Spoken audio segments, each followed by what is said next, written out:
How to add money on Cash App. Hi everyone, welcome back to our channel, The Solution Guy. So in today's video, I'll simply show you how you can add money on Cash App. So make sure to watch the video till the end.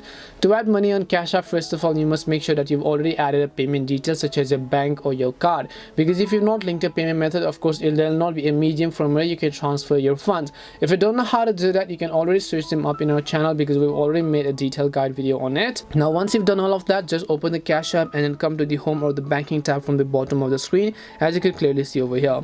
Once you tap on that icon, here you'll find the button that says add cash. Now if you've not added, you can select add credit card or bank account.